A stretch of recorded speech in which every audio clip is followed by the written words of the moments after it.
Alright guys, welcome back to another interview on Unhinged. I am joined by Sam Robinson. Absolute pleasure. How are you? I'm good, mate. How are you? Yeah, I'm not doing too bad. As I said, absolute pleasure to be joined by you. Got a fantastic fight, PFL Europe. I'm looking forward to it, and I presume you're looking forward to it. With that smile on your face. I'm really looking forward to it. It's a long time coming, so I've been injured. By the time I step into the cage, it'll be 4 years and 11 months since the last time I got to compete. Through injury after injury after injury, surgery, rehab, re-injury.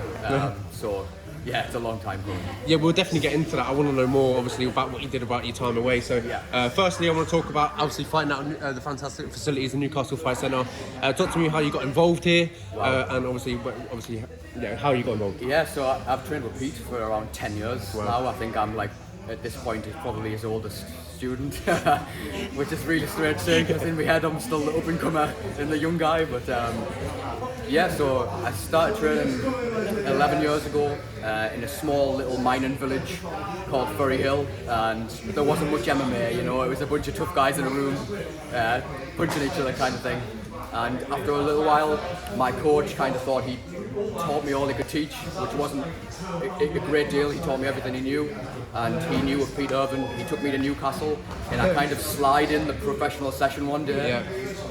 Didn't say anything. Nobody kind of told me to get lost, and I just stuck around. And it got to the point where I was the guy that came there the most, you know. So, and that was the rest is history. And then you mentioned him briefly. Pete, obviously a fantastic coach, surrounded by great coaches, most notably Peter Irvin. What's it like? How impactful has he been since, obviously, in your career? I feel really lucky to have a coach like that. You know, I don't know if you know the lineage that we come from, but behind you the mural of Crescio de Souza there. Coral belt. That's so sick. Yeah, he's a coral belt and one of like the oldest practitioners of Brazilian Jiu-Jitsu in the world. So to come from a lineage like that, it's special, you know. It makes me proud to kind of fly the flag for Newcastle Fight Centre in Thai Jiu-Jitsu. Yeah, it's easy for me to say, but I feel like he should get more credit than he is due. 100%, yeah. You know, if you were into MMA in the north and you haven't heard of Pete Irvin, you're living under a rock, basically. There should be a promotion over Pete Irvin. What do you reckon? Yeah, for sure, definitely. But let's talk about the next opportunity. Obviously, fighting in your hometown, home city for a big organisation in PFL. Talk to me about, obviously, fighting in your home city. How does that make you feel? It's special, man. Especially having such a long time away and coming back in a huge show in an arena. I can't even put into words.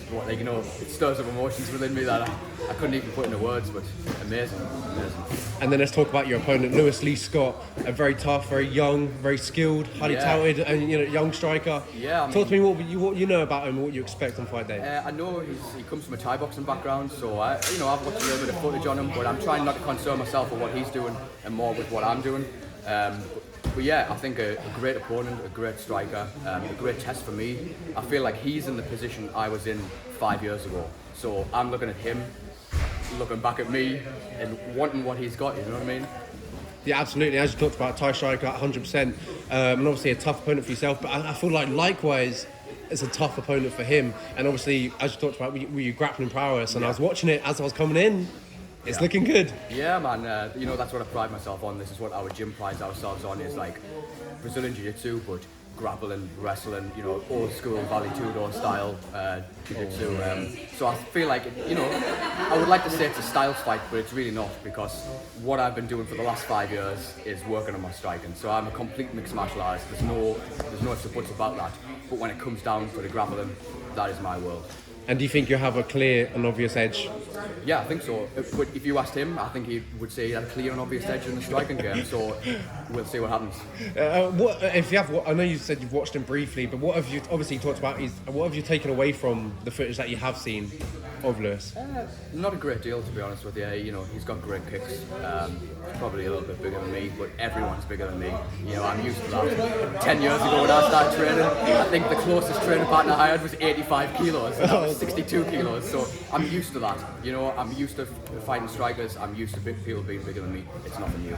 And then if you look at his past opponents, I'm not the one to obviously talk about it, but not a great deal of experience. I know they've had loads of fights, but most of them are like zero and absolutely. Whatever. So what can you take away from his past fights, if anything? You know, it's no surprise that I'm his biggest test to date. You know, he's my biggest test to date as well. There's no ifs or buts about that either. But yeah, the strength of schedule he's fought is nothing compared to what I'm like. Exactly. The MMA game is the highest of highs, and you've talked about the lowest of lows, surgeries, injuries. But how exactly do you give him or hand him his first loss on March 25th? I see him leaving his neck out late in the rounds. You know, when it gets hard, that's where I live. You know, I live for suffering. When it gets tough and you know, in the third round, when we're both absolutely knackered, I feel like he's going to give me his neck. Yeah, when I was researching you, I had a lot to research. I was looking back on the Rev Gear vlogs. Yeah. Where have they gone? Yeah, I have no idea, to be honest with you. So there should be one for this PFL Europe one. It's a funny story. So when you don't fight for a long time, and nobody's got eyes on you for a long reintroduce time, yourself. yeah, people forget about you. Yes. MMA is a fast sport. So once you haven't had a fight for 1 year, people move on. There's the next new big thing coming up, and I've been injured for nearly 5 years. So, you know, I'm not salty about anything that's happened. It's what happens in MMA. So as I talked about, when I was researching, you know, I had loads to go on, back all the way back 6 years ago, 8 years ago, looking at your amateur career. Most notably, I saw when you trained with Dominic Cruz. Talk to me about that experience, what you took away from, obviously, the former UFC champion. Yeah, so in 2016 now, 2017, I went to California for 1 month, packed my bags, got in a huge amount of debt, and left for California, San Diego, trained and lived at Alliance MMA for a month. Wow, it was a huge learning curve for me, you know. That was the point where I was thinking about turning professional and could I do this for a living? And what I took from that was yes, I could, you know. The biggest thing I took away from that was the coaching I'm getting over here is on par with that coaching. It's just they have better facilities, they have more training partners, they have more coaches, but the coaching I have here is absolutely on par with anywhere else in the world. Absolutely agree. Obviously, Alliance MMA, fantastic. Obviously, Dominic Cruz, I can go on and on who's at that gym, so you would have got fantastic different views or whatever, you know, everyone goes. But would there be plans, obviously, MMA career goes well, and if you'd love to go back and obviously reunite with Dominic Cruz a little bit? Wow, yeah, I think it would be pretty amazing to come back after all this time, you know. It was something I never thought I would get to do, especially, you know, in the middle of the layoff 2 years ago. I didn't know if I would ever even get to fight or compete again, never mind, you know, get to train out there again, fight professionally. It just wasn't on the cards. Let's talk about that layoff a little bit. I said I wanted to get into it a little bit. Obviously, last fight was 2018. That's a long old time away. Obviously, you talked about the injuries, surgeries, you know, rehab. Talk to me about obviously that whole process. What happened, and now why the return now? Why now? It was, you know, it's been the darkest period in my life to date, 100%. So 4 years, 11 months ago, I had my last fight in London at the Clapham Grand Theatre, won by second round arm triangle. And in that fight, in the first round, the first left hook that I threw, I severely damaged my left thumb. And driving home from London that night, looked down, my thumb was like 5 times the size that it was. And that was kind of the start of the injury troubles. Booked my third pro fight against a guy called Warren Mason on Made for the Cage. Training for that fight, injured my shoulder, re-injured that shoulder several months later. Rehab, doctor's appointments, misdiagnosis, a world pandemic, COVID, cancelled surgeries, just a string of really, really bad luck. Eventually got the surgery, rehabbed for a whole year, got back from that. I'd been in the gym for six weeks and tore meniscus. Just a freak training accident, tore meniscus. It kept me out for another year and a half, and now here we are. And obviously, I want to ask this: all fit and healthy, all good to go. Feeling pretty great, to be honest with you. I think I've surpassed even my own expectations of where I would get to at this point. But you know, you only regret the chances you don't take, and there was no way I was going to take a fight against a nobody after being out for this long. I'm making up for lost time. Absolutely. I've seen it on your story and I've seen it myself. I wanted to go visit it myself. I saw the billboards in the city. I saw your name on it. I saw your face on it. I saw Lewis's face on it. What was your, obviously, walking around your hometown city, seeing your face on a billboard, what does that bring? Well, I was on the way to training on Monday night and I almost crashed my car coming up the Tyne Bridge. So I had no idea that it was there. Just driving along the Tyne Bridge, looked to my right, saw my face on a billboard. You know, almost slammed on the brakes in the middle of the Tyne Bridge to kind of get a closer look at what it was. But you know, it's really special, and I feel like this is just the recognition that I deserve, that I've worked for 11 years for. You know, this is something that I feel like I should have already had and experienced, but the string of bad luck, it kept me away from that. So everything that I'm getting now, I've already worked for. Yeah, and absolutely, and obviously set to return to MMA, PFL. What is the plan moving forward? Obviously, you know, you have a long time off. Maybe you got to make up a little bit of ground to catch up. So what is the plan moving forward? This is why I took this fight. You know, Lewis is a huge test. It's absolutely a huge test, but that's what I want. You know. I'm not looking past this fight. I'm coming into the gym every day and getting the most out of every single training session, because this is something I never thought I would even get to do again. You know, at one point I could barely even train, never mind compete. So I'm not looking past Lewis Lee Scott. Yeah, and hopefully all going well. Would you like to see, obviously, a long-term relationship, long-term future with PFL, like if it's all going well, obviously? 100%. You know, they're one of the best promotions in the world, and I feel like they're the fastest growing promotion in the world. Yeah. They are absolutely huge. Their social media game, you know, the tournament format, it's something completely fresh and completely new. It's something Europe hasn't seen before. So I want to go out there, put on a show, and hopefully continue this relationship with PFL. I absolutely agree. I think what you said about PFL, obviously one of the fastest growing, what they're doing, their social media game, as you mentioned, and what they're bringing to the table week in, week out is something different that we haven't really seen before. And obviously now they're coming with a PFL Europe series back in Newcastle. And I just feel like there should be more MMA shows, big MMA shows in Newcastle. I know we've got Machine MMA, which you once fought on as well. Yeah, I cut my teeth on Machine MMA, so shout out to Ian Freeman. Had a great relationship with him, still do to this day. Yeah, he's got an event coming up in March 11th. Yeah, I think so. We've actually got a couple of guys Daniel Moore, fighting isn't it? Yeah. I interviewed his opponent, so Yeah.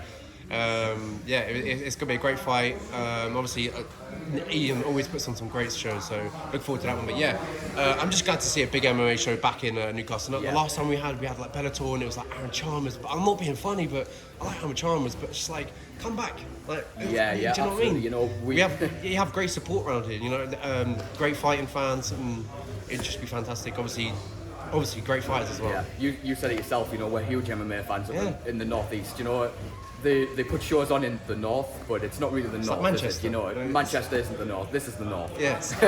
So yeah, I'm absolutely like over the moon to see a huge show like this come back to the northeast, and hopefully it's just a start. Yep. They might see, you know, a sellout crowd. The shows we put on and the guys we're putting on, it's an international show. People come from all over the world for this, so hopefully it's just a start. And let's talk about, just quickly, I want to look at my last two questions. I want to talk about George and Harry Hardwick, obviously teammates, long-term teammates.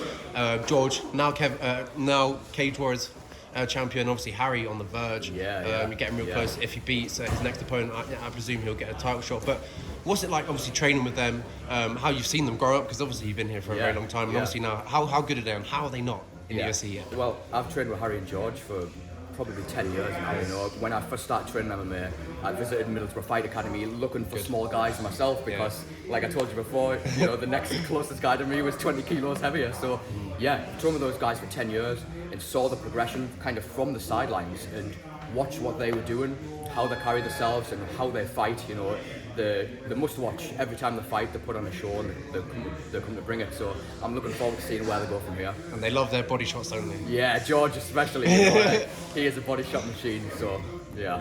Yeah, and obviously as well, I want to talk about, obviously he trained as well, Ace MMA, Shaj Al Haq. Shaj, absolutely amazing fighter.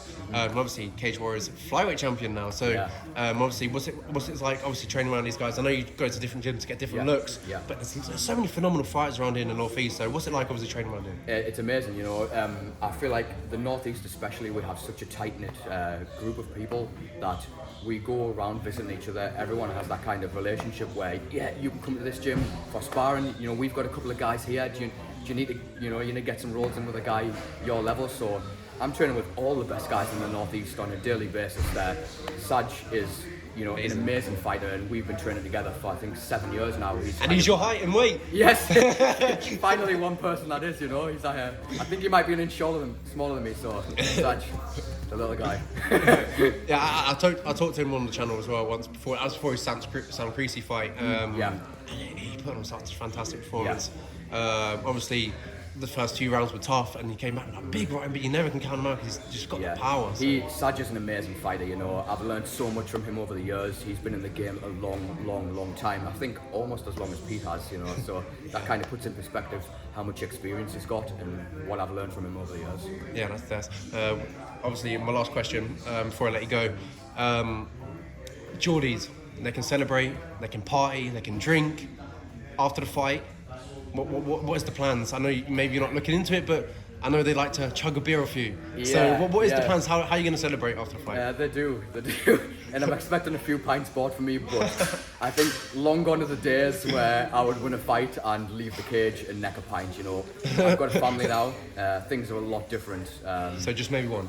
Maybe one, maybe two. We'll see how it goes. But I want to go home, see my family and kind of soak in this moment with them. It's so special for me just to come back and compete in front of in our city, you know. It's going to be really special, so I just want to soak it all in.